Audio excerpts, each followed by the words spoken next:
नमस्कार दोस्तों, आज के वीडियो में आप सभी का स्वागत है। तो आज के वीडियो में आप देख रहे हैं कि यहाँ पर जो CTET CBSE ने जो है एग्जाम्पलर आइटम फॉर CTET दिसंबर 2021 के लिए जो नोटिस जारी किया है, जिसमें एग्जाम्पलर क्वेश्चन दिया गया है, मॉडल क्वेश्चन दिया गया है, जो दिसंबर 2021 में एग्ज़ाम होने वाला है उसके लिए जो मॉडल क्वेश्चन जारी किया गया है, आज उस पर हम चर्चा करेंगे। तो इसमें जो पेपर 1 और पेपर 2 दोनों के लिए दिया गया है एग्जाम्पलर क्वेश्चन जो है, इसके मदद से जो है आप जो है CTET दिसंबर एग्ज़ाम जो होने वाला है उसमें आप इससे आपको मदद मिलने वाली है। तो इसमें जो क्वेश्चन पूछा गया है उस पैटर्न पर जो है अब आधारित रहेगा क्वेश्चन। इसमें किस तरह से क्वेश्चन पूछा गया है, कैसा क्वेश्चन रहेगा, इस सब चीज़ पर हम चर्चा करेंगे। आप देख रहे हैं ये जो एग्जाम्पल क्वेश्चन जारी हुआ है, ये देख रहे हैं आप लोग, ये जो है यहाँ पर आप देख रहे हैं, ये क्या है, इंग्लिश में है। अभी इसको हम हिंदी में जो है इसका हम डिस्कशन करेंगे। अभी आज जो है CDP और जो है EVS का हम हिंदी में इसका चर्चा करेंगे। फिर जो है अगले वीडियो में मैथ का चर्चा करेंगे और हिंदी का चर्चा करेंगे। हिंदी का नहीं दिया गया है, मैथ, EVS और CDP का दिया गया है। पेपर 1 और पेपर 2 दोनों के लिए दिया गया है। तो आप देख रहे हैं किस तरह से क्वेश्चन आया है। यहाँ पर देख लीजिए, एनवायरमेंटल स्टडीज़ का क्वेश्चन आप मॉडल देख रहे हैं किस तरह से। इस बार जो है ज़्यादातर क्वेश्चन जो है आपको इस रूप में देखने को मिलेगा। देखिए आगे हम आपको दिखा रहे हैं।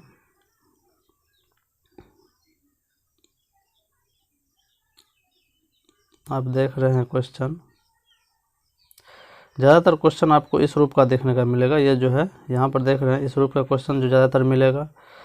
और जो है इसमें यहाँ पर देख रहे हैं इस तरह का क्वेश्चन भी मिलेगा, जैसे 1 2 3, सभी में 1 2 3 ऐसा करके दिया रहेगा, 2 3 3 4 इस तरह से दिया रहेगा। इस तरह का क्वेश्चन भी इस बार ज़्यादा देखने को मिलेगा। इस बार आप सभी को पता है कि CTET ने जो है अपना ऑफिशियल नोटिफिकेशन जारी करके बताया हुआ था कि इस बार जो क्वेश्चन का पैटर्न होगा वो कैसा होगा। क्वेश्चन जो होगा वो क्रिटिकल थिंकिंग पर आधारित होगा, प्रॉब्लम सॉल्विंग पर आधारित होगा, और उनके साथ साथ जो है रीजनिंग से रिलेटेड जो उसमें क्वेश्चन आने वाला है वो जो है रीजनिंग जो रहेगा वो स्पेशल रीजनिंग नहीं रहेगा। उसमें जो है आपको पता होना चाहिए कि उसमें जो डायरेक्टली रीजनिंग नहीं पूछा जाएगा। उसमें जो तर्क शक्ति होगा वो आपको बच्चों पर आधारित होगा। बच्चों से क्वेश्चन जो पूछा जाएगा बच्चों पर रिलेटेड, वो उसके तर्क शक्ति पर आधारित होगा। ऐसा नहीं कि रीजनिंग डायरेक्ट पूछा जाएगा। समझ रहे हैं? तो यहाँ पर देख लिए क्वेश्चन का टाइप देख लिए हैं। अब इसका हिंदी में हम इसका डिस्कशन करेंगे। देखिए इस तरह का क्वेश्चन जो इस बार ज़्यादातर पूछा जाएगा। ए में है 1 2 3, बी में है 2 3 4, ज़्यादातर क्वेश्चन इस बार देखने को मिलेगा आपको। CDP में भी और EVS में भी और मैथ में भी, पेडागोजी में आपको देखने को मिलेगा इस तरह का क्वेश्चन। समझ रहे हैं आप लोग? चलिए यहाँ पर देख रहे हैं पेपर 1 के लिए है child development and pedagogy. Paper 1 child development and pedagogy यानी कि CDP, बाल विकास एवं शिक्षा शास्त्र। तो इसे 1 नंबर क्वेश्चन जो है इसका हम हिंदी किए हुए हैं, तो हिंदी में आप इसको समझिए। यहाँ पर देख लीजिए,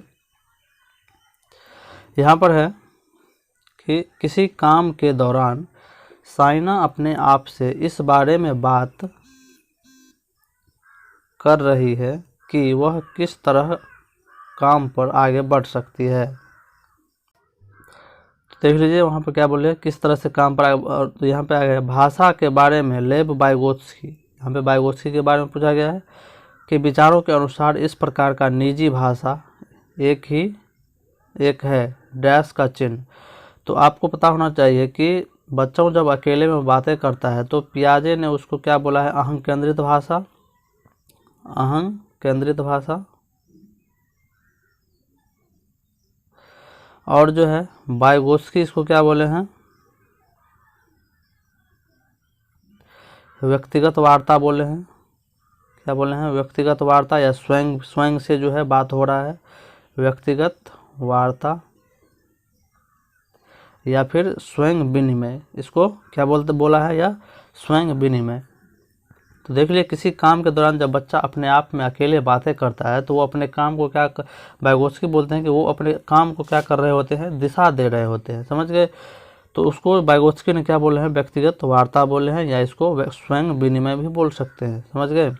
तो अब जो क्वेश्चन आएगा इस तरह से क्रिटिकल थिंकिंग पर आधारित रहेगा, आपको डायरेक्ट क्वेश्चन नहीं पूछा जाएगा, आपको देख जो है वर्ड में भी कुछ डिफरेंस नज़र आएगा, समझ गए। तो चलिए दूसरा क्वेश्चन देखते हैं क्या है, दूसरा क्वेश्चन में क्या पूछा गया है। यहाँ पर देख लीजिए दूसरा में जो है यहाँ पे हिंज की दुकान से चोरी हो रहा है, वो उस पर बात हो रही है, जो कोहल वर्ग पर आधारित क्वेश्चन है, नैतिक विकास पर। ये कोहल वर्ग के नैतिक दुविधा पर आधारित क्वेश्चन है। यहाँ पूछ रहा है कि एक बच्चा तर्क देता है कि किसी व्यक्ति को एक रसायनज्ञ की दुकान से दवा चोरी नहीं करनी चाहिए, भले ही वह उसे बचाना है यहाँ पे। तो एक मानव जीवन क्योंकि वह पकड़ा जाएगा और अगर वो ऐसा करता है तो उसे जेल भेज दिया जाएगा। इसके अनुसार कोहल वर्ग नैतिक समाज के किस चरण के में बच्चे, मतलब किस चरण में वो बच्चे हैं। तो आपको बता दें कोहल वर्ग ने 3 चरण दिए हैं, 3 चरण दिए हैं। पहला जो है पूर्व परंपरागत स्तर, कौन सा है, पूर्व परंपरागत स्तर। दूसरा जो है वो है परंपरागत स्तर, और तीसरा जो है उत्तर परंपरागत स्तर। तो तीनों अवस्था को जो है कोहल वर्ग ने तीनों चरण को 2-2 अवस्था में बांट दिया है। पहला जो पूर्व परंपरागत स्तर जो है उसका जो है उसमें भी उसका भी 2 भाग कर दिया गया है, समझ गए, उसको 2 भाग में वो बांट दिए हैं। फिर उसके बाद जो है तो देखिए इसमें कोहल वर्ग ने क्या किया है, जो नैतिक विकास के कितने 3 चरण दिए हैं, जिसमें से पहला है पूर्व परंपरागत स्तर, या बोलिए पूर्व औपचारिक चरण बोल सकते हैं, या पूर्व रूढ़िगत नैतिक स्तर, समझ गए। इसका 2 चरण, ये 4, इसका उम्र जो है 4 से लेकर के 10 तक है पहला का। दूसरा जो है परंपरागत स्तर, परंपरागत बोलिए या इसको रूढ़िगत बोलिए, रूढ़िगत बोल सकते हैं। इसकी उम्र जो है 10 से लेकर के 13 है, और लास्ट की जो है ये उत्तर परंपरागत, इसका उम्र जो है 13 से ऊपर है। तो सभी का जो है 2-2 चरण दिया गया है, सभी का 2-2 अवस्था दिया गया है, समझ गए। पहला का जो है एक में है दंड एवं आज्ञाकारिता की अवस्था, दूसरा है व्यक्तिगत विनिमय की अवस्था, इसी तरह से अच्छा लड़का अच्छी लड़की की अवस्था, कानून एवं दंड के मतलब संरक्षण अभिमुखता, ये ऐसा करके 6 अवस्था दिए हैं। तो इसमें से जो है पहला जो है कानून एवं दंड एवं आज्ञाकारिता की अवस्था, इसमें बच्चा ये सोचता है कि अगर इसमें इस अवस्था में बच्चा ऐसा होता है बच्चों के साथ कि वो जो है किसी बाहरी शक्ति के अभाव पर, बाहरी दबाव के आधार पर वो काम करता है। उस अवस्था में वो दंड से बचने के लिए काम करता है, कौन सी, दंड एवं आज्ञाकारिता की अवस्था में वो क्या करता है, दंड से बचने के लिए जो है कोई काम करता है, समझ गए।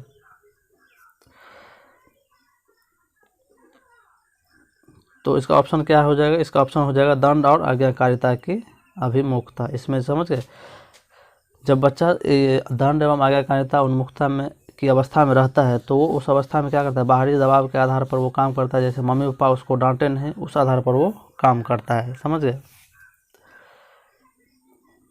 तो चलिए अब तीसरा क्वेश्चन देखते हैं। चलिए अब तीसरा क्वेश्चन देखिए, तीसरा क्वेश्चन में क्या पूछ रहा है।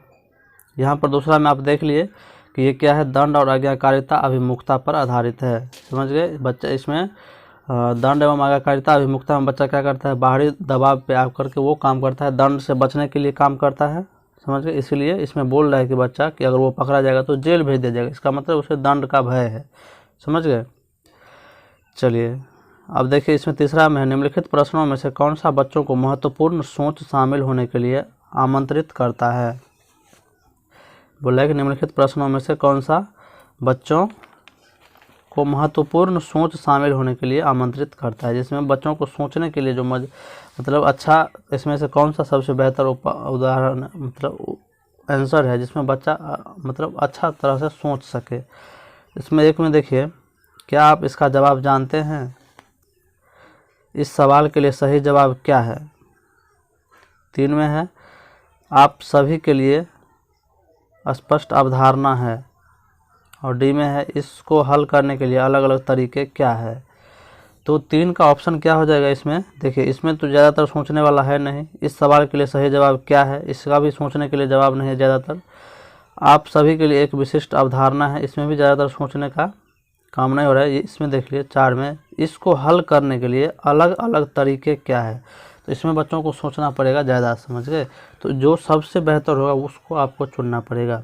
इसमें क्या बोल रहा है, निम्नलिखित प्रश्नों में से कौन सा बच्चों को महत्वपूर्ण सोच में शामिल होने के लिए आमंत्रित करता है। सबसे बेहतर तरीका से किस में सोच सकता है, तो इसमें जो है बच्चा बहुत तरीका से सोच सकता है। इसी को मुक्त अंत वाले प्रश्न भी बोलते हैं, और इस सब को बंद अंत वाला में एक ही तरह से उत्तर दिया जाता है, और मुक्त अंत वाले में बहुत तरह से उत्तर दिया जाता है। इसी को अपसारी चिंतन भी कहते हैं, जिसको हम बहुत तरह से बोल सकते हैं, और अभिसारी चिंतन में एक ही तरीका से जवाब देते हैं, समझ गए। तो क्वेश्चन जो है इस तरह से आधारित रहेगा कि आपको सोचना पड़ेगा, क्रिटिकल थिंकिंग पर आधारित रहेगा, समझ गए। चलिए अगला 4 नंबर क्वेश्चन देखते हैं क्या पूछा गया है। 4 में देखिए, खुफिया के बारे में निम्नलिखित बयानों में से कौन सही है। यहाँ पर देख लीजिए इसमें खुफिया है कि क्या है। 4 नंबर में which of the following statement about intelligence is correct, बुद्धि के बारे में होगा यहाँ पे, समझ गए। यहाँ पे क्या होगा, यहाँ पे बुद्धि होगा, यहाँ पे खुफिया नहीं होगा, यहाँ पे बुद्धि में टाइपिंग में मिसप्रिंट हो गया है, तो यहाँ पे क्या होगा, बुद्धि होगा। बुद्धि के बारे में निम्नलिखित बयानों में से कौन सा सही बोल रहा है। तो एक में देख लीजिए, ये है बुद्धि एक अभिसरण तरीके से सोचने की क्षमता है। ये अभिसरण से नहीं है, ये अपसरण से होगा। अपसरण मतलब बहुत तरह से हम बुद्धि में सोच सकते हैं, समझ गए। तो इसका पहला ऑप्शन कट गया सॉरी। चलिए दूसरा देखते हैं। बुद्धिमत्ता अनुभव के परिणाम स्वरूप व्यवहार में एक अपेक्षाकृत अस्थायी परिवर्तन है। ये जो है ये बुद्धि की बात नहीं हो रहा है, ये अधिगम की बात हो रहा है, समझ गए। बुद्धिमत्ता ये अधिगम जो है अनुभव के परिणाम स्वरूप व्यवहार में एक अपेक्षाकृत अस्थायी परिवर्तन है। ये जो है गेट्स महोदय ने कहा है अधिगम के बारे में, समझ गए।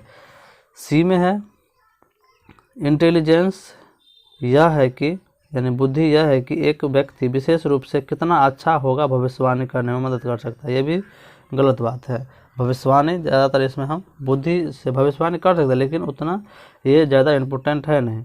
और डी में देखते हैं, देखिए इंटेलिजेंस यानी कि बुद्धि क्या है, बहुआयामी है, जिसमें कई क्षमताओं को पूरी तरह से मापने योग्य सही है। ये समझ गए, ये इसका ऑप्शन सही है। बुद्धि क्या है, बहुआयामी है। हार्वर्ड गार्डनर ने भी बताया है कि बुद्धि क्या है, बुद्धि के बहुत सारे आयाम हैं, समझ गए। चलिए अब बहुबुद्धि सिद्धांत पढ़े होंगे, बहुकारक सिद्धांत पढ़े होंगे। इसमें क्या है, बुद्धि जो बहुआयामी है, और ये क्या है, इसको हम माप सकते हैं, मतलब क्षमताओं को पूरी तरह से मापने योग्य नहीं है। बुद्धि में कई क्षमता ऐसा है जिसको हम पूरी तरह से माप नहीं सकते, लेकिन बुद्धि को हम माप सकते हैं, ठीक है। यहाँ पे कई क्षमता के बारे में बोला है। तो इसी तरह से आपको क्वेश्चन जो है दोस्तों सोच समझना पड़ेगा, समझिए। चलिए अब अगला तो क्वेश्चन देखते हैं 5 नंबर। यहाँ पे 5 नंबर देखिए क्वेश्चन। 5 नंबर में देखिए कि बार बार बच्चों को सजा देने या करने से बचने के लिए कहें, एक पुरस्कार डैश प्राप्त करते हैं। यहाँ पर देख लीजिए क्या है,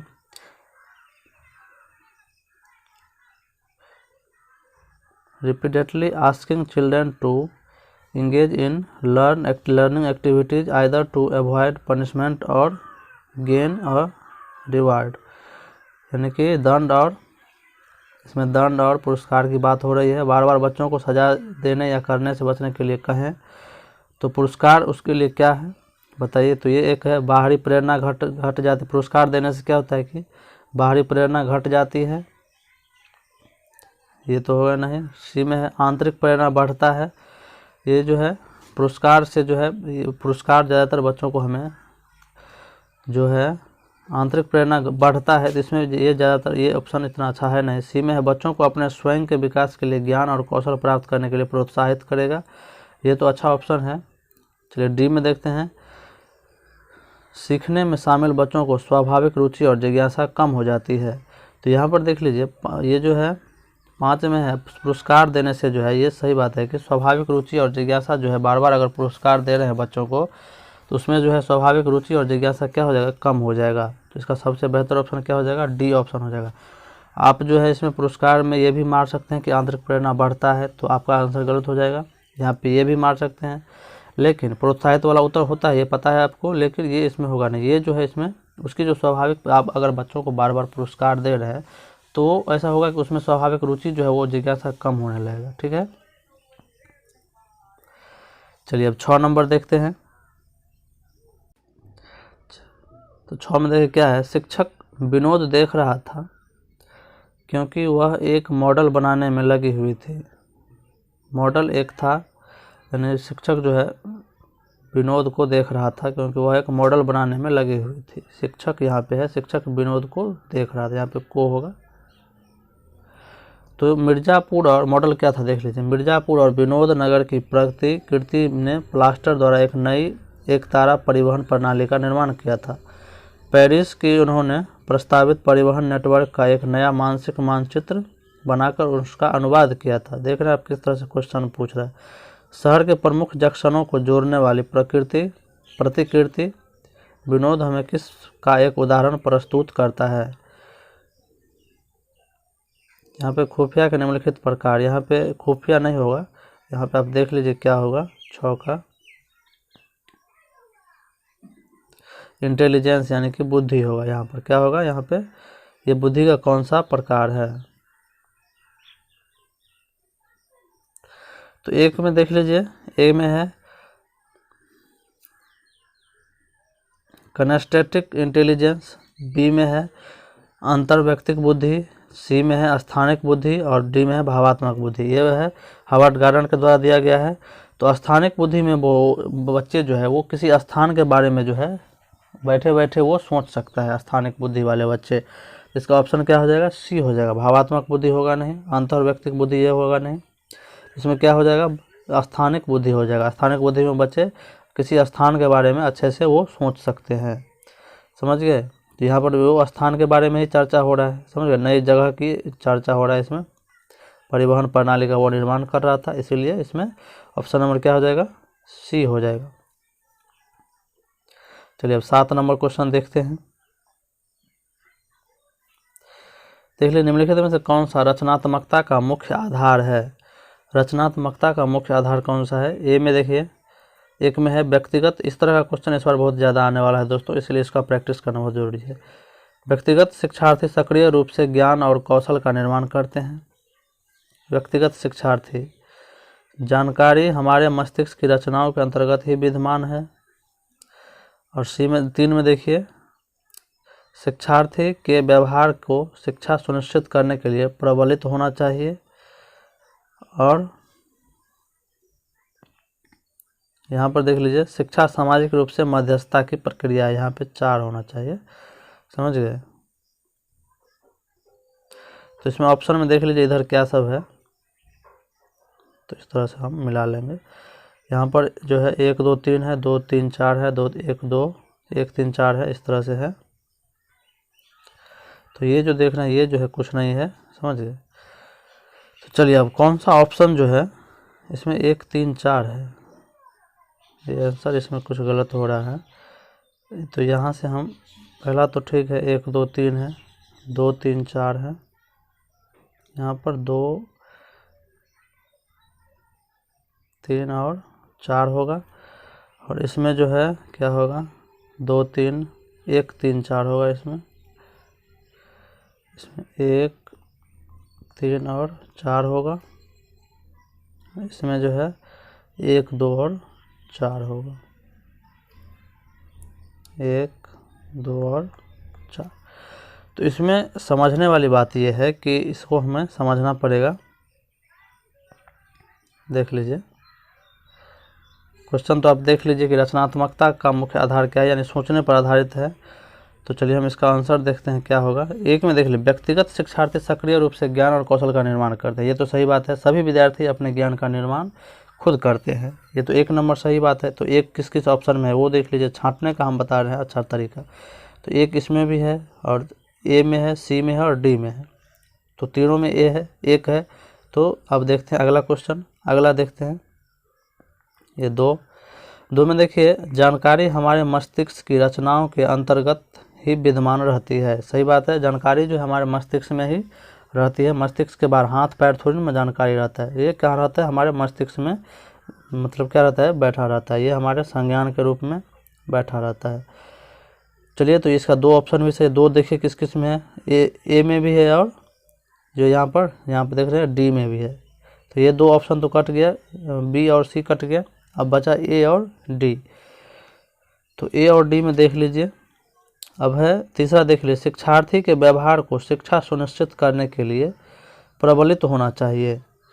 और डी में है, शिक्षा सामाजिक रूप से मध्यस्थता की प्रक्रिया है। यही सही बात है, समाज में जो है शिक्षा जो है, अगर शिक्षा नहीं रहेगा तो आप समाज में सामाजिक मानदंड को, सामाजिक जो नियम कानून है उसको आप अच्छी तरह से नहीं समझ सकते हैं। तो ये जो है इसका जो है 4 नंबर ऑप्शन सही है। और 3 में देखिए, शिक्षार्थी के व्यवहार को शिक्षा सुनिश्चित करने के लिए प्रबलित होना चाहिए। बोला शिक्षार्थी के व्यवहार को शिक्षा सुनिश्चित करने के लिए, व्यवहार जो है, व्यवहार को शिक्षा सुनिश्चित करने के लिए प्रबलित होना चाहिए। ये उतना अच्छा ऑप्शन नहीं है दोस्तों, इसीलिए इसका ऑप्शन नंबर क्या हो जाएगा, ये डी हो जाएगा, 1, 2 और 4। तो इसमें जो है 3 में जो है, शिक्षार्थी को व्यवहार को शिक्षा सुनिश्चित करने के लिए प्रबलित होना चाहिए, यानी कि व्यवहार से, शिक्षा से ज़्यादा व्यवहार पर ध्यान देना चाहिए, ये गलत बात है। शिक्षा पर ज़्यादा ध्यान देना चाहिए हमें, ठीक है। तो इसका 3 ऑप्शन कलर कट जाएगा, इसका 1, 2 और 4 ऑप्शन होगा, तो ये डी में है। समझ गए दोस्तों। चलिए, अब जो है CDP में बस इतना ही था। तो वीडियो बहुत ज़्यादा बड़ा हो गया, इसीलिए हम अगले वीडियो में हम EVS का जो है, EVS के बारे में हम क्वेश्चन लेकर के आएंगे। समझ गए। तो ये सब आप देख लिए क्वेश्चन, इस तरह से क्वेश्चन आपको पूछा जाएगा, क्रिटिकल थिंकिंग पर आधारित रहेगा, तो इसलिए इसको आप ज़्यादा से ज़्यादा प्रैक्टिस करें। अगले वीडियो में हम जो है EVS का जो है क्वेश्चन लेकर के आएंगे, हिंदी और इंग्लिश दोनों में। समझ गए। वीडियो अच्छा लगे तो लाइक, सब्सक्राइब और शेयर जरूर करें दोस्तों। धन्यवाद।